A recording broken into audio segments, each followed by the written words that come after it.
जय हिंद सभी को। पीछे वाले बोल लिया करो यार साथ में, जय हिंद। हाँ, तो हम पढ़ रहे थे राजस्थान का भूगोल। और राजस्थान के भूगोल में अपने जो क्लासेज है वो शुरू कर दी थी। अपनों ने आज जो जानकारी लेनी है वो लेनी है किसके बारे में? कर्क रेखा के बारे में। यानी अपना जो पॉइंट चल रहा था वो चल रहा था अक्षांश व देशांतरीय विस्तार, राजस्थान में, है ना। तो अपने बात कर रहे थे कौन से विस्तार की? अक्षांश विस्तार। और अक्षांश विस्तार मैंने आपको बता दिया था कि राजस्थान का जो अक्षांश विस्तार है अब वो कितना है। राजस्थान का अक्षांश विस्तार कितना है? तो मैंने आपको एक बात बताई थी कि भारत के मध्य से गुजरने वाली जो रेखा है अक्षांश, उसका नाम क्या है?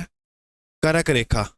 कर्क रेखा जो है वो भारत के कितने राज्यों से गुजरती है? Very good. कर्क रेखा भारत के 8 राज्यों से गुजरती है। भारत के कितने राज्यों से? 8 राज्यों के। और ये 8 राज्य आप सभी को याद है, करवाए थे कल, है ना। तो 8 राज्यों से गुजरती है, 8 राज्यों से गुजरती है। देखना ध्यान से, 8 राज्य की मैंने प्यारी सी ट्रिक बताई थी आपको।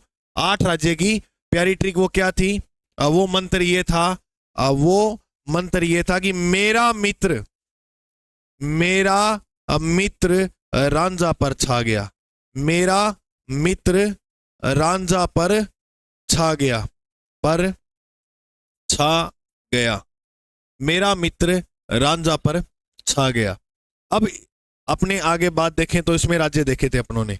अब मैं से याद रखोगे आप मध्य प्रदेश, और रा से क्या याद रखोगे? राजस्थान। और मी से बोलिएगा मिजोरम। और त्रे से क्या याद रखोगे? Very good, Tripura. त्रिपुरा। और रा से राजस्थान ले लिया तो इसको साइलेंट करेंगे। झा से याद रखिएगा झारखंड। वेरी गुड, जो कल पढ़े थे वो तो बोल रहे हैं, बाकी साथ बैठे हैं। पै से याद रखना पश्चिम बंगाल, पश्चिमी बंगाल। और 6 से याद रखना छत्तीसगढ़, छत्तीसगढ़। और गया, गया से कहाँ गया? गुजरात गया। कहाँ गया? गुजरात। तो ये 8 राज्य मैंने आपको लिखाए थे। हम कौन सा जीके पढ़ रहे हैं? अपने राजस्थान जीके पढ़ रहे हैं। टॉपिक का नाम है अपना राजस्थान का सामान्य परिचय। राजस्थान के भूगोल में टॉपिक का नाम क्या है? राजस्थान का सामान्य परिचय। याद रखिएगा। अब इसमें मैंने आपको एक जानकारी और दी थी कि इस रेखा का सर्वाधिक जो विस्तार है, जिसका नाम बड़ा है वहां पर ये सर्वाधिक है कर्क रेखा, और नाम छोटा किसका है? तो याद रखिएगा कर्क रेखा का जो न्यूनतम विस्तार है वो कहां पर है? वो है त्रिपुरा के अंदर। इतनी बात आपको जो है वो समझ में आ गई थी ना। अब कर्क रेखा की बात करें राजस्थान में, तो राजस्थान के अंदर कर्क रेखा को देखें तो सुनना ध्यान से। ये अपने को आवश्यकता है सिर्फ और सिर्फ दक्षिणतम राजस्थान की। ये राजस्थान पड़ा है भाई अपने पास, प्यारा सा लिख पड़ा है वहां, वो लेते हैं।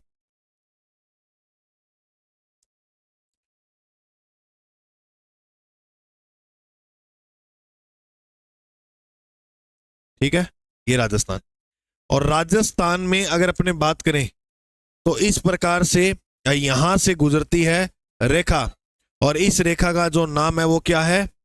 कर्क रेखा। यानी कर्क रेखा जो राजस्थान से तो गुजरती है, ये बात समझ में आ गई। राजस्थान में भी ये रेखा कहां से गुजरती है? तो वो बात याद रखना कि ये रेखा जो है राजस्थान में वो यहां से गुजरती है। कर्क रेखा के देखो क्या क्या प्रश्न बनेंगे।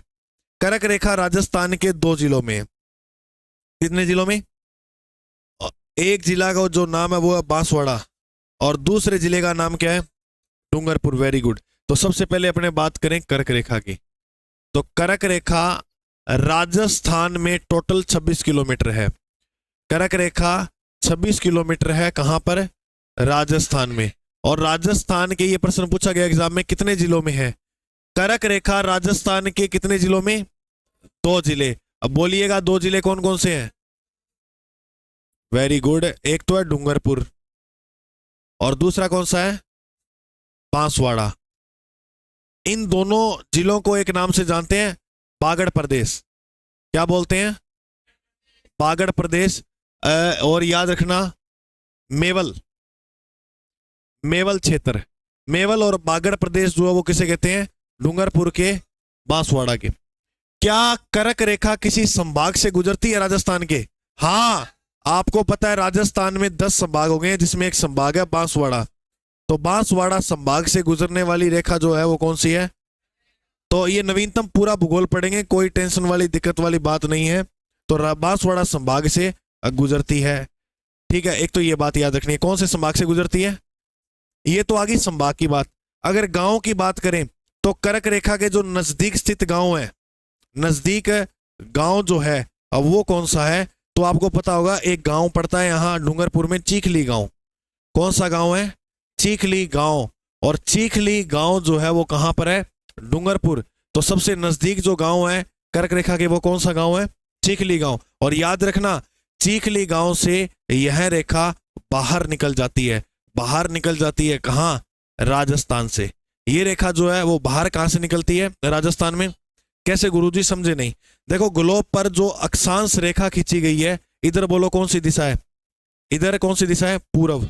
और इधर कौन सी दिशा है? तो ये रेखा की जो दिशा है वो कैसे खींची गई है?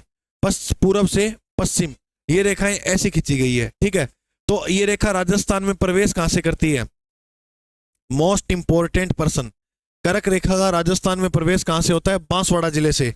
और कर्क रेखा राजस्थान में बाहर कहां से निकलती है? वो निकलती है डूंगरपुर। डूंगरपुर का कौन सा गांव है? डूंगरपुर के चीखली गांव से ये रेखा बाहर निकल जाती है। अब 2 प्रश्न और प्यारे से बनाते हैं। इस रेखा का सर्वाधिक विस्तार जो है वो कौन से जिले में है? तो आप मुझे एक बात बताओ, ये प्रवेश कहां से की? जहां से प्रवेश करेगी वहां पर सर्वाधिक विस्तार होगा। तो राजस्थान में अगर विस्तार की बात करें कर्क रेखा के, हेडिंग लगाइए कर्क रेखा की सारी कहानी, मैं कर्क रेखा के बारे में बताऊंगा। तो अब 2 प्रश्न बढ़ेंगे, सर्वाधिक कहां पर है और न्यूनतम कहां पर है? न्यूनतम कहां पर है? तो सर्वाधिक जो विस्तार है कर्क रेखा का, सर्वाधिक विस्तार है, बोलिए, जहां से प्रवेश करेगी, जहां से प्रवेश करेगी। और न्यूनतम विस्तार जो है अब वो कौन से जिले में है? अब वो है डूंगरपुर के अंदर। इतनी बात समझ में आई? अब अगर मैं आपसे एक प्रश्न यहां ऐड कर दूं और पूछ लूं, क्या अब कर्क रेखा पर सूरज चमकेगा? कर्क रेखा पे क्या चमकेगा मेरे भाई? सूरज। अब मान लो कर्क रेखा ये रही, इसके ऊपर सूर्य चमका। कर्क रेखा पर जो सूरज चमकता है वो कब चमकता है? 21 जून को। 21 जून को कर्क रेखा पे क्या चमकता है? और 21 जून को एक दिवस बनाते हैं, अंतरराष्ट्रीय योग दिवस। अंतरराष्ट्रीय योग दिवस कब बनाया जाता है? वेरी गुड, अंतरराष्ट्रीय योग दिवस जो है वो बनाया जाता है 21 जून को। इस योग दिवस की जो भारत में शुरुआत होती है, शुरुआत जो की गई वो 2015 में की गई। योग दिवस की शुरुआत जो की गई थी वो कब की गई थी? 2015 में। बिल्कुल सिंपल बात, अभी खत्म नहीं हुई कर्क रेखा। प्रश्न अच्छे खासे आते हैं कर्क रेखा से राजस्थान में। तो याद रखना, कर्क रेखा की राजस्थान में कुल लंबाई कितनी है? 26 किलोमीटर। 2 जिलों में डूंगरपुर और बांसवाड़ा। इस क्षेत्र को बागड़ या मेवल कहते हैं।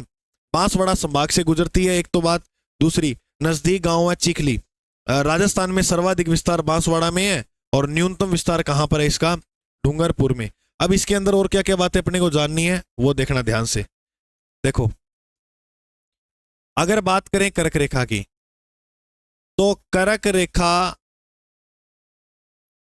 सूर्य की जो किरणें होंगी, कर्क रेखा के जो सूर्य की किरणें होंगी, इसके 2 प्रश्न बनेंगे। उसका सीधापन कहां होगा? सीधापन। और दूसरा जो प्रश्न बनेगा अब वो बनेगा तिरछापन को लेकर। सूर्य की किरणों का या तिरछापन जो होगा वो कहां पर होगा? तो याद रखना, इसकी अगर अपने बात करें सीधापन की, तो मैंने अभी आपको बताया था कि ये राजस्थान है। और राजस्थान का सबसे उत्तरी जिला कौन सा है? गंगानगर। उत्तरी गांव कौन सा है और उत्तरी तहसील कौन सी है?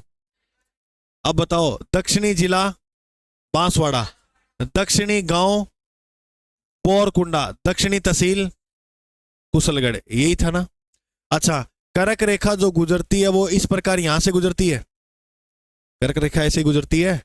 अच्छा, अगर मैं आपसे एक प्रश्न पूछता हूं, कर्क रेखा पर मान लो यहां सूरज चमक रहा है, तो सूरज की सीधी किरणें कहां पर होंगी?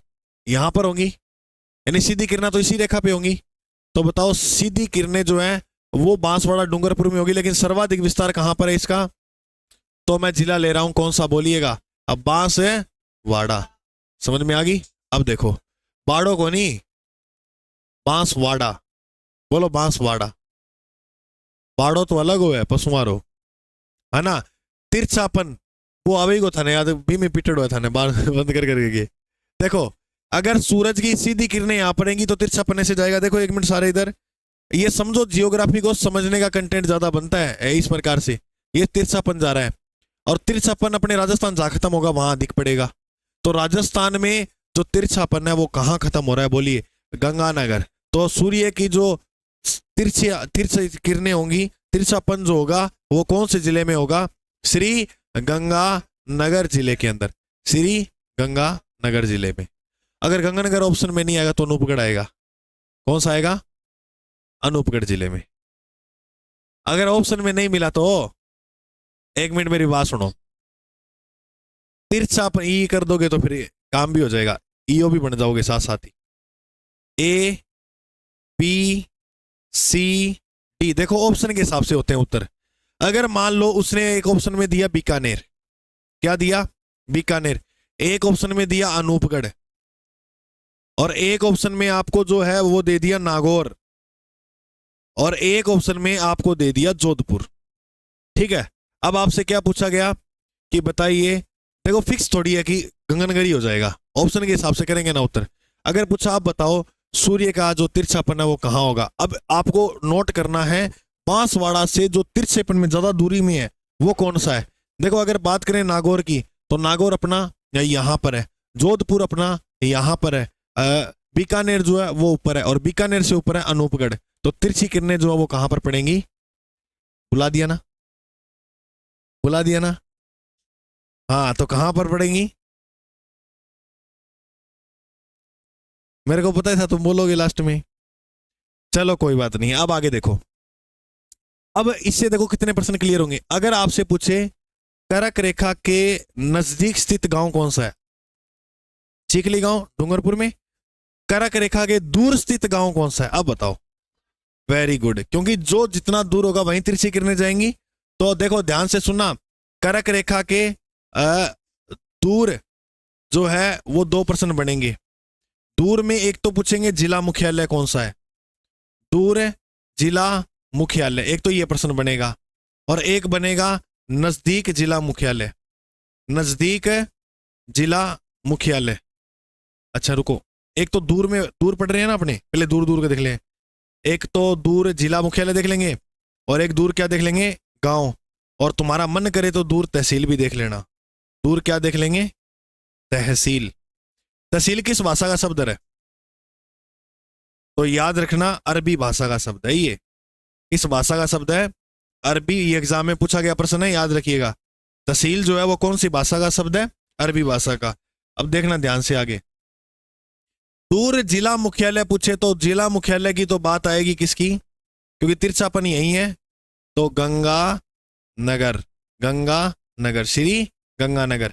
अब बताओ उत्तरी गांव कौन सा था, तो करक रेखा से दूर गांव जो है वो कौन सा होगा। और तहसील जो है उत्तरी कौन सी है, तहसील भी गंगा नगर है। अरे मैंने यहां पर एक प्रश्न लिखा है, क्या जिला मुख्यालय, जिला मुख्यालय क्या होता है, मेरी बात सुनो। अनूपगढ़ है, अब अनूपगढ़ में गढ़साना भी आएगा, आएगा नहीं आएगा, रावड़ा भी आएगा। अब कहने का मतलब वो है तो अनूपगढ़ में, लेकिन रावड़ा के अंदर खड़े होकर कहेंगे अपने कि ये अनूपगढ़ का जिला मुख्यालय नहीं है। अनूपगढ़ का जिला मुख्यालय वहां होगा जहां हम रहते हैं, समझ में आ गई। तो अनूपगढ़ जो प्रॉपर है उसे ही बोलते हैं जिला मुख्यालय। जैसे गंगानगर है, गंगानगर जहां अपने जाते हैं ना, वो प्रॉपर जो गंगानगर है ना उसे क्या बोलते हैं, हेड ऑफिस, जिला मुख्यालय, है ना, वो ही होता है। तहसील है गंगानगर, गंगानगर में ही, गंगानगर ने तो बोला है, मेरी बात सुन। सूरतगढ़ है, सूरतगढ़ जिला बन जाता, सूरतगढ़ तहसील नहीं थी। हाँ अंदर ही हो है तो उसे जिला मुख्यालय। अब जी अनूपगढ़ है, अनूपगढ़ एक टाइम में तहसील ही, अब क्या बन गया।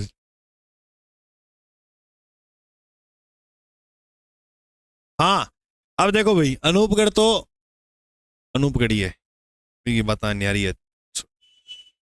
अब इधर देखो, अब तो था दूर का, अब अगर प्रश्न बने किसका, नजदीक को लेकर, तो नजदीक में 3% बढ़ेंगे। कर दोगे ना क्लियर? कर्क रेखा के नजदीक बोलो। कर्क रेखा के नजदीक जिला मुख्यालय पूछे तो मार दियो पीट पीट के। डूंगरपुर गांव। और कर्क रेखा के नजदीक गांव के बाद तहसील पूछे। अब देखो यहां पर 1% चेंज होगा, बाकी सारा सेम जाएगा। नजदीक जिला पूछे तो कौन सा आएगा? बांसवाड़ा। और नजदीक गांव तो गांव चीखली गांव। कौन सा गांव हो जाएगा? चीखली।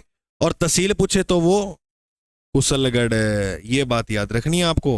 अब कुछ गांव नीचे बोरकुंडा है तो बोरकुंडा मत कर देना ऑप्शन में। बोरकुंडा से भी नजदीक जो है वो कौन सा गांव है? चीखली गांव। तो याद रखोगे ना, बीच में 1 पॉइंट चेंज हो रहा, बाकी सारा सेम है। अरे क्लियर हुआ ना? ठीक है, तो इतना फटाफट आप छाप लीजिएगा। पहले वाला उतारोगे?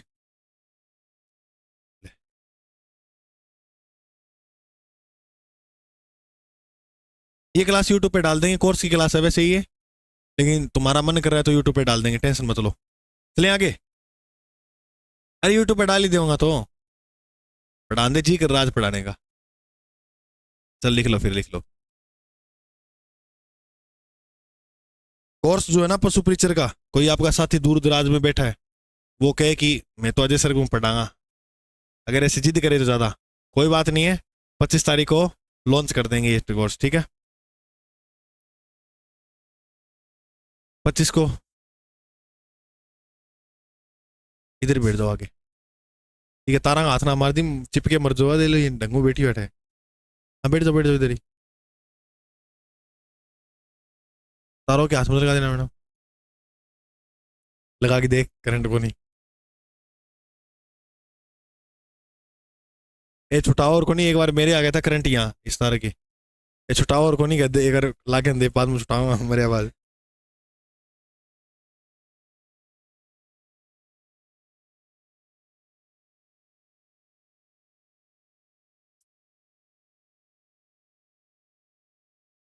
जल्दी उतारो।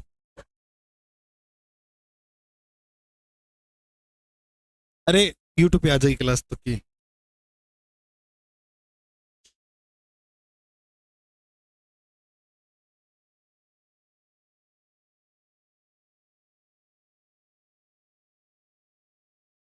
रामलू भाई तो अच्छा काम करे, रहता जिला बना दिया। तो इतनी बात समझ में आई है ना? तो कर्क रेखा अभी खत्म नहीं हुई है, हरवंत ले ले देखी खत्म होगी जब तक।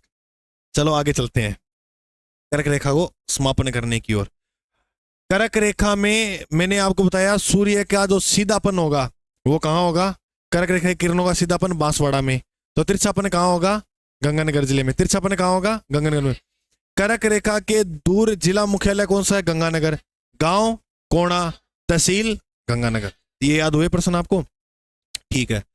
अच्छा, कर्क रेखा को पार करने वाली नदी, कर्क रेखा को 2 बार पार करती है भाई, 2 बार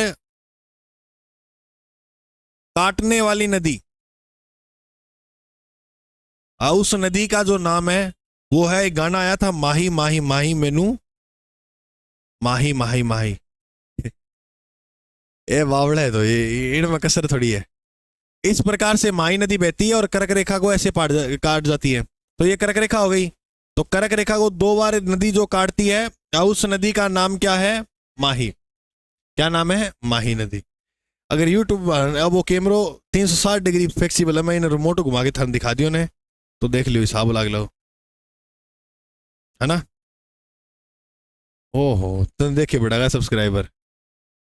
कर्क रेखा 2 बार काटने वाली नदी कौन सी है? माही। अब सुनो, नोट लगा के मैंने एक दिवस लिखाया था, तो नोट लगा के कुछ दिवस लिखना जो एग्जाम में पूछ लिए जाते हैं, ठीक है? देखो, हम सबसे पहले बात करेंगे जनवरी के महीने से। जनवरी में याद लिखना 23 जनवरी को। 23 जनवरी से पहले एक दिवस और लिख लेना, 15 जनवरी, ठीक है? उसके बाद आप लिखोगे 25 जनवरी, और उसके बाद लिखोगे 2 फरवरी। 14 ले, 14 फरवरी। कितना खुश होया है? बाकी है इसी, कोई कहानी को नहीं। 14 फरवरी के बाद आप ये रखना जनवरी, फरवरी, मार्च। 22 मार्च, 22 अप्रैल, 22 मई। एक बार लिखते जाइएगा सभी, मैं लास्ट में सारे दिवस लिखा दूंगा। 1 मई, 1 मई के बाद आप लिखना 5 सितंबर, 5 सितंबर। और 5 सितंबर के बाद जो है वो लिखोगे आप 8 मार्च। जो जो इंपॉर्टेंट है वो लिखेंगे। 16 सितंबर, 16 सितंबर। और 16 सितंबर के साथ 16 दिसंबर भी याद रखना। 16 दिसंबर, 1 मई, 5 सितंबर, 8 मार्च, 16 सितंबर और 16 दिसंबर। और 29 जुलाई, 29 जुलाई। चलो इतने दिवस देखते हैं इंपॉर्टेंट। 5 जून और लिख लेना एक, 5 जून। तो देखो भाई, अगर अपने बात करें 15 जनवरी को दिवस कौन सा बनाते हैं, तो थल सेना दिवस कब आता है? ये महत्वपूर्ण दिवस है जो आपको याद रखने हैं। थल सेना दिवस बताइए कब आता है? 15 जनवरी। 23 जनवरी को आता है पराक्रम दिवस। पराक्रम दिवस बोलिए कब आता है? 23 जनवरी को। 25 जनवरी को एक दिवस आता है जिसका नाम है मतदान दिवस। मतदान दिवस बताइए कब आता है? 25 जनवरी को। एक 24 अप्रैल और लिखना जो इंपॉर्टेंट रह जाएगा, 24 अप्रैल। ठीक है। पर 2 फरवरी को आता है आर्द्र भूमि दिवस। आर्द्र भूमि दिवस कब आता है?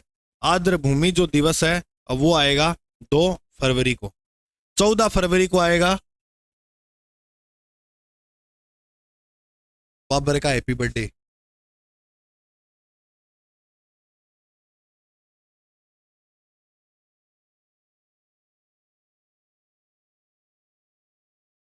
चौदह फरवरी को जन्म होता है बाबर का। बाबर वैलेंटाइन डे का गिफ्ट था।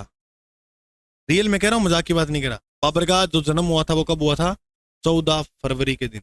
ऐसी बहुत सी घटनाएं हैं इतिहास में जो 14 फरवरी के दिन घटित हुई है। पुलवामा अटैक भी कब हुआ था? 14 फरवरी। इसलिए उसको घोषित अब क्या कर दिया है? Black day. अगर अब आप फूल लेकर खड़े होगे कहीं चौराहे पे तो ब्लैक बन जाओगे, काले काले हो जाओगे। 22 मार्च। देखो, जल के बगैर कुछ नहीं है, लेकिन पृथ्वी के बगैर भी कुछ नहीं है। और पृथ्वी के ऊपर जैव विविधता पाई जाती है। जैव विविधता। अब अगर एग्जामिनर प्रश्न पूछे जल दिवस कब आता है, बोलो 22 मार्च, 22 अप्रैल, 22 मई। 22 अप्रैल को जो आता है वो लिए कौन सा दिवस आता है? और 22 मई को जो दिवस आएगा वो बताइए कौन सा दिवस आएगा?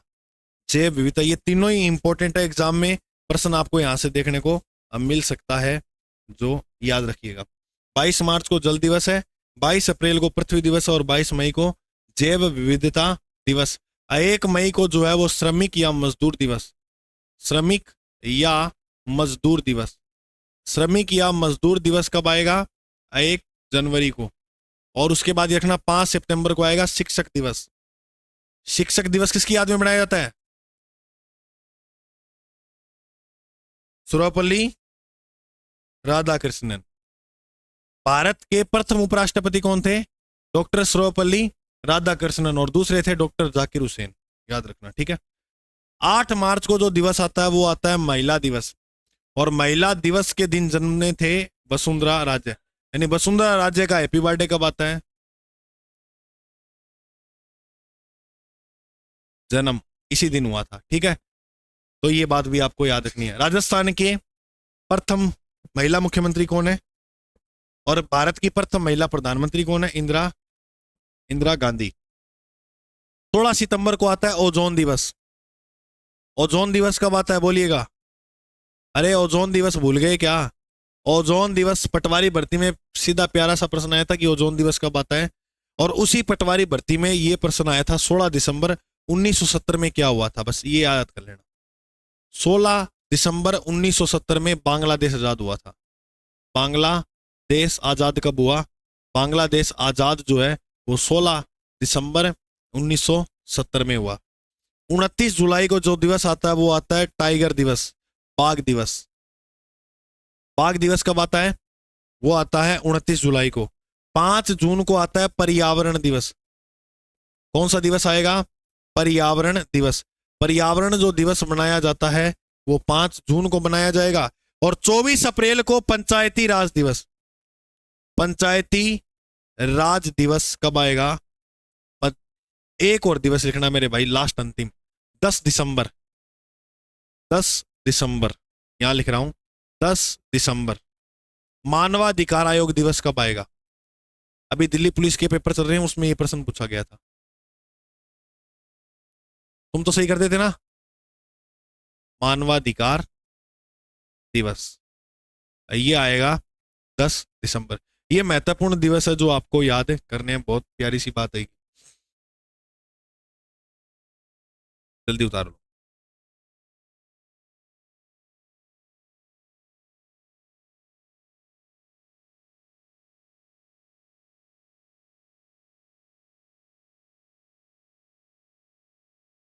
बढ़िया सर, रजिस्टर लगा के नोट्स बना रहे हो? हाँ।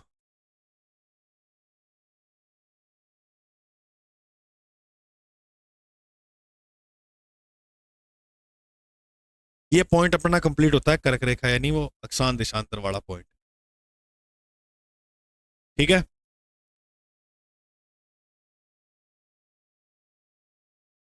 अब अपना नेक्स्ट पॉइंट क्या था?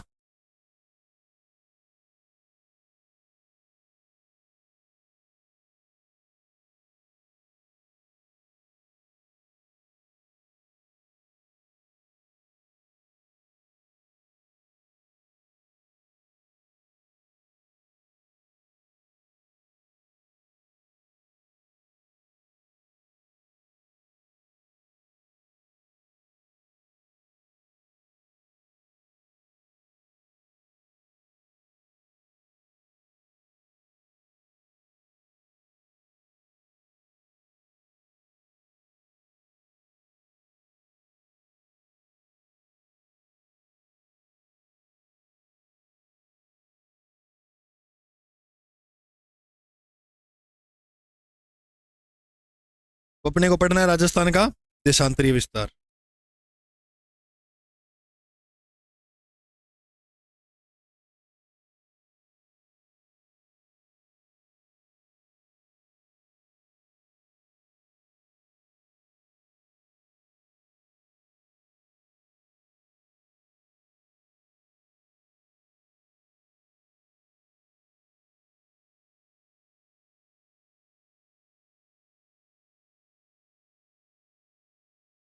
हाँ लिख लिया भाई, ठीक है।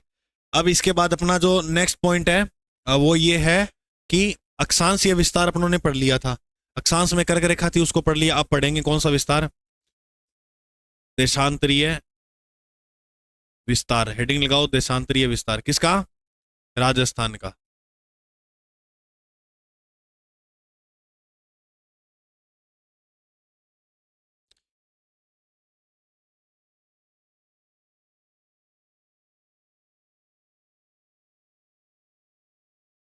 ये राजस्थान अपना। तो राजस्थान में एक बात याद रखना, मैंने आपको अक्षांश विस्तार जो है वो लिखा दिया था। अक्षांश रेखाएं जो है वो इस प्रकार खींची गई है ना? ठीक है। और देशांतर जो रेखा है वो इस प्रकार, ऐसे। ये जो इस प्रकार रेखा खींची गई है वो कौन सी रेखाएं हैं? देशांतर रेखाएं। तो अब अपने देशांतरीय विस्तार देखते हैं। तो देशांतर विस्तार यहां से शुरू होगा और खत्म कहां होगा? इधर, इधर की ओर जो ये बढ़ रहा है। जहां राजस्थान खत्म होगा वहां देशांतरीय विस्तार खत्म हो जाएगा। तो अपने को एक अक्षर लेना है अजीब सा जो आपसे बोला ना जाए। बोलो क्या लिखा हुआ है? बोल गए, चलो अच्छी बात। 69। ऊपर मैंने कहा कि 30 डिग्री 12 मिनट है, 30 से 12, क्योंकि यहाँ के लोग 30 से नहीं मिलते मरते, क्योंकि 12 महीने क्या चलती है? नदियां। ये बात बताई थी ना। अब देखो, तो यहां 30 को नीचे उतारो, 69 डिग्री 30 मिनट। अब आएगा भाई पूर्वी देशांतर। अब गुरुजी आपने यहां पर पूर्वी देशांतर क्यों लिखा है? ये मेरे भाई अपना ग्लोब है। क्या है ये? ग्लोब। अब ग्लोब में मैं एक इस प्रकार से एक रेखा खींचता हूं, है ना? और इसके इधर की जो दिशा होगी वो कौन सी होगी? और इसके इधर की जो दिशा होगी वो। और भारत यहां पर है क्या? तो भारत पूर्वी गोलार्ध के अंदर है। भारत कहाँ पर स्थित है ग्लोब में? पूरब के अंदर। पूरब के अंदर स्थित है, तो इसलिए मैं यहाँ पर जो देशांतर रेखाएं गिनी जाएंगी वो कौन सी गिनी जाएंगी? पूरब। तो याद रखना भारत के अंदर राजस्थान है और राजस्थान में भी पूर्वी देशांतर ही होगा। जब पूरे भारत में पूर्वी देशांतर है तो राजस्थान में भी होगा। और 69 डिग्री 30 मिनट से लेकर 78 डिग्री 17 मिनट, 78 डिग्री 17 मिनट आगे क्या लिखा जाएगा? पूर्वी देशांतर। ठीक है। अब 69 के बाद क्या आता है? 70, 71, 72, 73, 74, 75, 76, 77, 78, इस प्रकार से चलेगी आगे, है ना।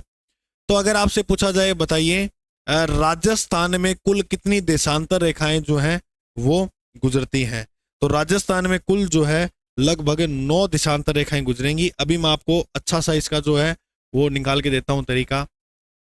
देखो क्या है, 78.17 को माइनस करना है 69 डिग्री 30 से। अब इसके अंदर जो बीच का अंतर आएगा वो ही देशांतर रेखाएं होगी, तो इनका अंतर आएगा, इन दोनों को जोड़ो और इधर से घटा देना। ये हुआ 47 डिग्री और इन दोनों में घटाकर 77 में से 69 गए तो 8 डिग्री। तो याद रखिएगा 8 डिग्री 47 मिनट।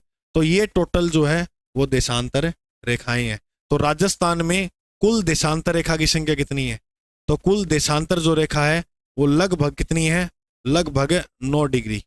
लगभग कितनी मान लेते हैं? 8, 47 है तो 9 मान लेते हैं लगभग। ये प्रश्न भी एग्जाम में पूछा गया है, ठीक है, याद रखना ये बात। अब देखो मैं आपको 2-3 बातें यहां समझा देता हूं। जब हम ग्लोब के पूरब की ओर जाते हैं, पूरब की ओर जाते हैं, जैसे ग्लोब है ये अपना प्यारा सा ग्लोब है, ये ग्रीनविच रेखा है। कौन सी रेखा है? जो बीच में खींची गई है उसका नाम है ग्रीनविच रेखा। अब ग्रीनविच रेखा से पूर्व में जाएंगे, कहां जाएंगे? पूर्व में, तो समय क्या होगा? प्लस में। और जब ग्रीनविच रेखा से पश्चिम में जाएंगे तो समय क्या होगा? माइनस। उदाहरण के लिए बताओ गुरुजी, समझे नहीं? देखो मेरे भाई, ग्रीनविच रेखा पर जब 12 बजेंगे, क्या बजेंगे? गुरुजी ये समय की बात क्यों कर रहे हो आप?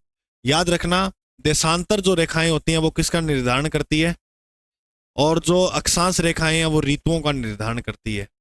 तो ये किसका निर्धारण करती है? समय का निर्धारण। जैसे अब दोपहर का क्या टाइम होगा, जो भी टाइम हुआ पड़ा है उसका जो निर्धारण करती है वो कौन सी रेखाएं करती है? देशांतर रेखाएं। अब मान लेते हैं अपने ग्रीनविच रेखा पे क्या टाइम हो गया, बोलो? तो इसके इधर जाएंगे तो टाइम क्या होगा, और इसके इधर जाएंगे तो टाइम क्या होगा? माइनस। अब जो अगर 12 से पहले जाएंगे तो टाइम क्या होगा? पहले 11, 10, 8, 7, 5, 4, 3, 2, 1 ये टाइम रहेगा। और इसके बाद जाएंगे तो टाइम क्या है? प्लस होगा। जैसे मैं तुम्हें एक छोटी सी बात बता रहा हूं, इस प्रकार से एक रेखा गुजरती है, ये देशांतर, और यहां पर अपना भारत है। भारत के मध्य से गुजरने वाली जो देशांतर रेखा है वो है 82.5 डिग्री। 23.5 डिग्री तो कर्क रेखा थी जो भारत के मध्य से गुजर रही थी, और 82.5 डिग्री जो देशांतर रेखा है वो भारत के मध्य से गुजरती है। भारत के मध्य से, तो भारत के मध्य से गुजरने वाली जो देशांतर रेखा उसका नाम क्या है? 82.5 डिग्री। इसको ऐसे बोलते हैं 82.5 डिग्री पूर्वी देशांतर, इनका नाम ही ऐसा है। उनका नाम कर्क रेखा था लेकिन इसका नहीं है, इसका ऐसे बोलेंगे 82.5 डिग्री पूर्वी देशांतर। बोर हो लगे, समझ में तो आ रहा है ना? हाँ, तो भारत के मध्य से 82.5 डिग्री गुजरी, तो इधर जाएंगे तो टाइम प्लस होगा। तो मानते हैं जब यहां 12 बजेंगे तो भारत में क्या टाइम होगा? 1, 2, 3, 4, 5। भारत में जो टाइम होगा वो 5:30 का होगा। कितने का होगा? 5:30। तो याद रखना भारत का जो मानक समय है, भारत का ग्रीनविच रेखा से जो मानक समय है वो कितने घंटे आगे है? आगे है या पीछे है? क्योंकि प्लस की ओर जाएंगे टाइम क्या होगा? प्लस। तो 5:30 घंटे मानक समय जो है वो क्या है? आगे। क्या है? आगे। ये बात तुम याद रखना। बोलो इतनी बात समझ में आई? अब एक देशांतर रेखा को पार करने में 4 मिनट लगते हैं। एक देशांतर सूर्य को 4 मिनट में पार करती है। सूर्य को 4 मिनट, कितने मिनट में? 4 मिनट में पार करती है। तो एक देशांतर रेखा सूर्य को पार करने में कितना टाइम लेती है? 4 मिनट का। अब मुझे एक बात बताओ, एक देशांतर रेखा जब सूर्य को 4 मिनट में पार करेगी, कितने मिनट में? 4 मिनट में। राजस्थान में कुल कितनी देशांतर रेखाएं हैं? 9 तो 9 रेखा को पार करने में सूरज कितना टाइम लेगा? 9 चौके, तो याद रखना राजस्थान में सूरज कितने मिनट टिकता है? सिर्फ और सिर्फ 36 मिनट। मेरी बात समझे कौन के थे? धौलपुर से जैसलमेर सूरज कितना टाइम लेता है गुजरने में? सिर्फ 36 मिनट। अब देखा ना अपना वो सूरज टपला रहे है, सिर्फ 36 मिनट में राजस्थान को पार कर देता है। और तुम्हें ये लगता है कि मार तो सिर के ऊपर ही है, नहीं, बहुत ऊंचाई पर है ये। तीसरा ग्रह आता है सूरज की दूर, पृथ्वी। पहला कौन सा है? बुध, दूसरा शुक्र, फिर आएगा कहीं पृथ्वी। तो इतना दूर है हमसे सूरज, तब मानने ये लगा कि राजस्थान में ये नहीं, ये 36 मिनट में पार कर जाता राजस्थान को। तो लगभग कितने मिनट में? तो याद रखना जैसलमेर से धौलपुर सूर्य कितना टाइम लेता है जाने में? 36 मिनट। ये प्रश्न एग्जाम में पूछा गया है। और कुल राजस्थान में देशांतर रेखाओं की संख्या कितनी है? 9। अब मेरी बात सुनो, के आप समझ लो और के समझ गए थे। राजस्थान का जो देशांतरीय विस्तार है वो कितना है? 69 डिग्री 30 मिनट से 78 डिग्री 17। जब इन दोनों का आंकड़ा निकालेंगे तो लगभग 9 देशांतर रेखाएं राजस्थान से गुजरती है। तो राजस्थान से कुल कितनी देशांतर रेखाएं गुजरती है? 9। एक देशांतर को सूरज कितने मिनट में पार करता है? तो बताओ 9 देशांतर रेखा को कितने मिनट में पार करेगा? ये समझ गए बात इतनी? अच्छा अभी इधर आओ आप। मैंने कहा कि इस प्रकार से ग्लोब पे रेखाएं खींची गई है, इस प्रकार से, ऐसे, ठीक है। और इसके बात करें 180 इधर है रेखा ये, और 180 ये रेखाएं हैं। टोटल कितनी रेखाएं होगी? तो ग्लोब पर कुल देशांतर रेखाओं की संख्या कितनी है? 360। अब सुनो मेरी बात, अपने बात करनी है भारत की। तो याद रखिएगा जो भारत के मध्य से गुजरती है, भारत में ऐसे बहुत देशांतर रेखाएं गुजरती हैं, मैं मध्य वाली बात कर रहा हूं। मध्य से जो भारतीय रेखा गुजरती है उसका नाम है 82.5 डिग्री, ठीक है। इसका प्रश्न बन सकता है। भारत के मध्य से गुजरती है और ये मानक समय कितने घंटे आगे लेके चलती है? तो ग्रीनविच से भारत का मानक समय कितने घंटे आगे? 5.5 घंटे आगे। अब सुनो इससे क्या क्या प्रश्न बनेंगे। कहां से मध्य से गुजरती है? Allahabad, very good. इलाहाबाद का नया नाम क्या है? प्रयागराज।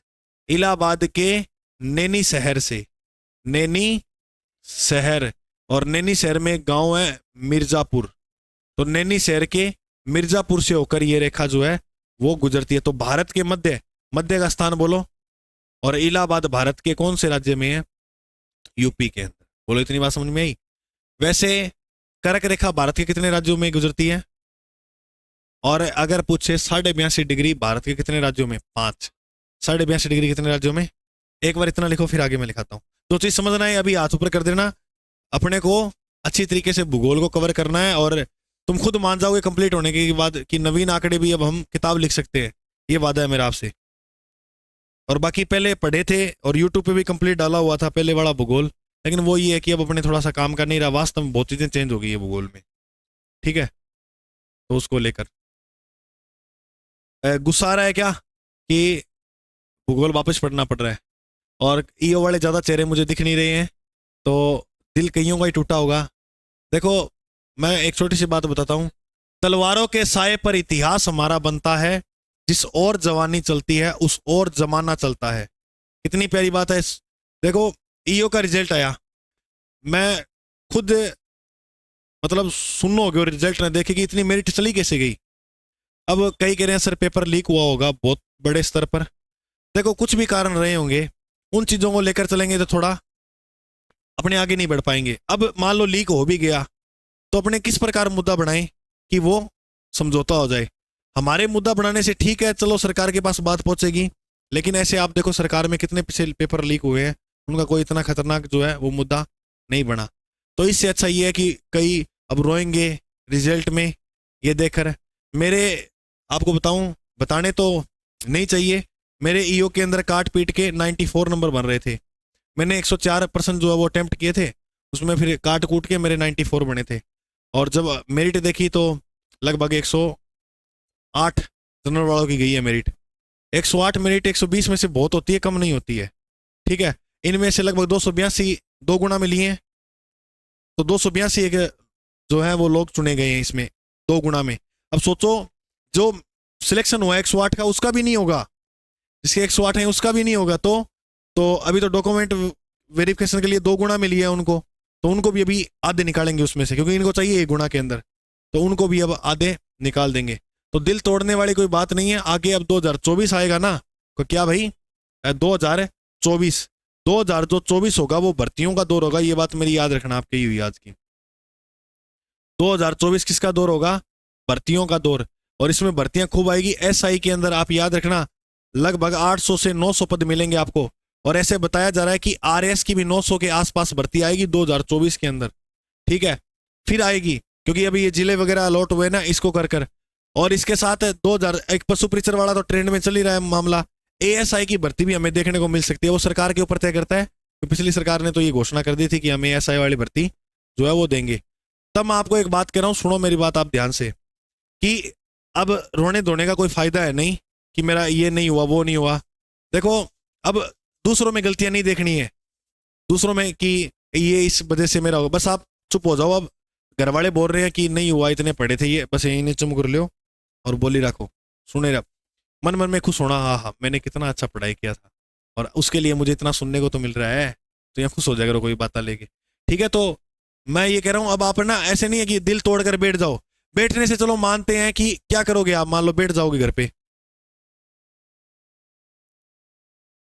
अरे सुनाएंगे तो सही, मेरी बात सुनो। आज आप तैयारी करा, ठीक है, लोग अब जैसे मैं तुम्हें इतना बोल गया, इस स्थिति में बैठ के पढ़ा करो, ऐसे पढ़ा करो, सुबह जल्दी उठ के पढ़ा करो, रात को लेट पढ़ा करो, लेट के पढ़ो, खड़े होके पढ़ो, बैठ के पढ़ो। जब आप कुछ नहीं बनोगे तो हर कोई बोलेगा, और जब आप राजा बन जाओगे, जब जॉब लग जाओगे, जब सफल हो जाओगे, तब आप किस मर्जी स्थिति में बैठ जाना, आप हीरो ही लगोगे। ये बात आप देखो, जो व्यक्ति सफल हुए, आज सलमान खान कोई एक नए स्टाइल में चाहिए, उल्ट होके बैठ जानी तो ये अच्छा लगेगा, अरे यार क्या स्टाइल में बैठा है बंदा। तो जो उनकी स्टाइल ही अच्छी लगने लग जाती है बैठने की, है या नहीं है, उनकी पर्सनैलिटी ऑटोमेटिक डेवलप हो जाती है सफल की। आज अपने कितने मर्जी स्टाइल में बैठ जाए, कोई कुछ नहीं कहेगा अपने को कि कैसा बैठा है, ये बैठा है। अब लोग तो ताने ही मारेंगे। तो अब ये तुम्हारा जीवन ऐसा है कि चुपचाप होकर सुना करो। तो क्या रूठ जाते हो घर वालों से? जो रूठ गया वो अपना क्या, रूठना नहीं है। घर वाले बोलते तो कई खाना छोड़ देते हैं ये। हाँ, तो बस वही बात है, याद रखना। ये लिख लो, हो गया टाइम, 10 मिनट पड़े हैं। हाँ, इतना लिख लिया। अब अपने बात करते हैं आगे इसी 82.5 डिग्री रेखा को लेकर।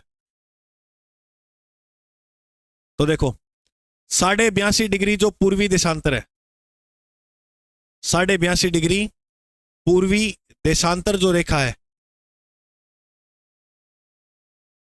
ये भारत के 5 राज्यों से गुजरती है। भारत के 5 राज्यों से।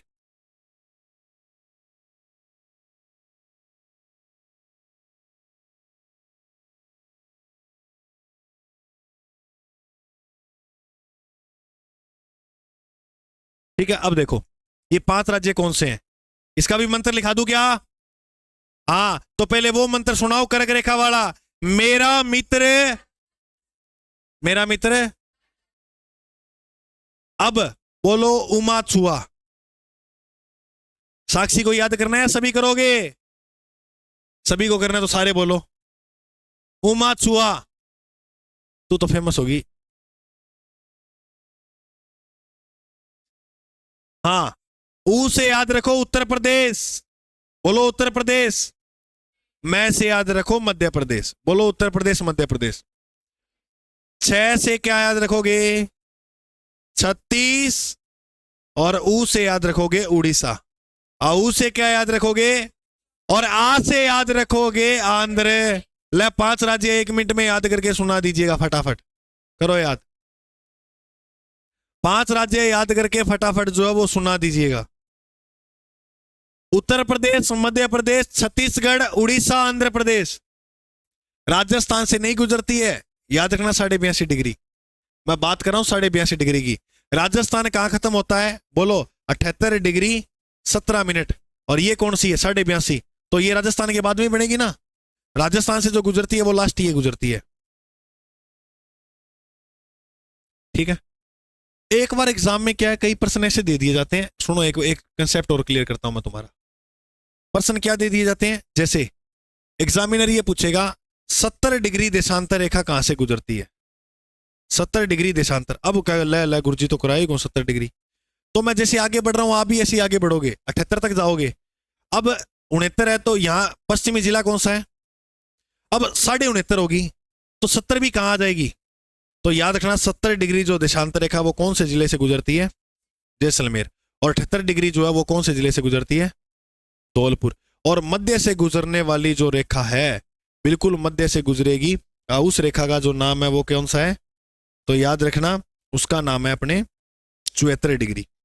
ठीक है, टोटल अगर एक्चुअल निकाले तो 74 डिग्री 17 मिनट आएगा। कितना आएगा? 74 डिग्री 17 मिनट।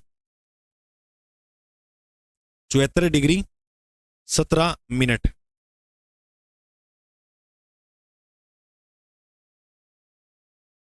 भूत है क्लास में। 15 तेरे पीछे देख कौन बैठे हो, देख देख जल्दी देख। ये तो चुड़ैल है। नहीं, उससे पीछे देख। 74 डिग्री 17 मिनट। 74 degree 17 minute. ये राजस्थान के मध्य से गुजरने वाली देशांतर रेखा है। मध्य से गुजरती है। राजस्थान के मध्य से गुजरने वाली जो देशांतर रेखा कौन सी है? 74 डिग्री 17 मिनट। अच्छा, अक्षांश रेखा जो मैंने बताई थी मध्य से गुजरने वाली, वो कौन सी बताई थी, याद है ना? 27 डिग्री। वो लगभग 26.37 डिग्री है, तो उसको 27 बना लेंगे। वो वैसे है कितनी? 26 डिग्री 37 मिनट। तो इसको लगभग क्या बोल देते हैं? 27 डिग्री। तो ये तो होगी अक्षांश रेखा। और देशांतर रेखा जो है वो 74.17 है, तो लगभग क्या बोलेंगे इसको? 74 डिग्री। क्या बोलेंगे? 74 डिग्री। ठीक है, ये इतना लिखो। राजस्थान के मध्य से गुजरने वाली जो देशांतर रेखा उसका नाम है 74 डिग्री। ठीक है, अब मैंने आपको ये जो 5 राज्य लिखाए, इसको लेकर अपना कंप्लीट जो है वो समाप्त हो गया है। अच्छा, एक प्रश्न लिखा दूं लास्ट। हाँ, सर्वप्रथम 1906 में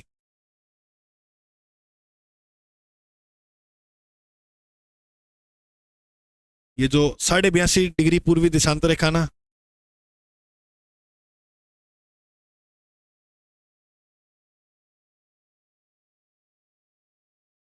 कितने घंटे आगे है?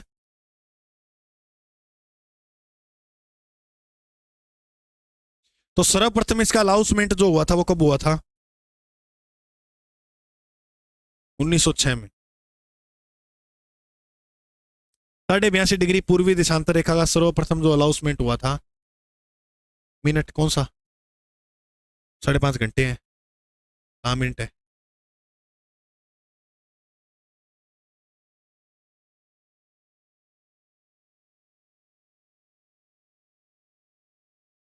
कितने स्पोर्ट में बोले? 5.5 घंटे आगे। 5.5 बजे मतलब जब वहां 12 बजेंगे ना ग्रीनविच में, तो अपने यहाँ का टाइम होगा 5.5। तो अपना जो है वो टाइम 5.5 घंटे आगे है। बोलो, इतनी बात समझ में आ गई? अब बताओ अगला पॉइंट क्या था अपना? स्थलीय सीमा, वो कल पढ़ेंगे। ठीक है, तो आज तक मैंने जो आपको वो अक्षांश देशांतर रेखाओं के बारे में कंप्लीट जो है वो जानकारी दे दी राजस्थान के संदर्भ में। तो इसको अच्छी तरह से आपको नोट करनी है। इसमें अपने को भारत की और पूरे विश्व स्तर पे पूरी अक्षांश और देशांतर रेखाओं के बारे में समझा। ऐसे आडी रेखाएं, आडी रेखा थी उन्हें क्या बोलेंगे? अक्षांश रेखा। और खड़ी रेखाएं थी उन्हें क्या बोलेंगे? देशांतर रेखा। तो अब आपको बताओ, मोटी मोटी जो फीलिंग है भूगोल की वो समझ में आई या नहीं आई? तो भूगोल अच्छा सब्जेक्ट है ना? समझ पे निर्भर करेगा, पूरी मेहनत और ईमानदारी के साथ पढ़ना। ये जो है अच्छा, देखो मैं 2-3 तुम्हें फिर जानकारी देता हूं। अगर जो साथी अभी तक अपने विजन ऐप को डाउनलोड नहीं किए हैं वो सारे डाउनलोड कर लेना।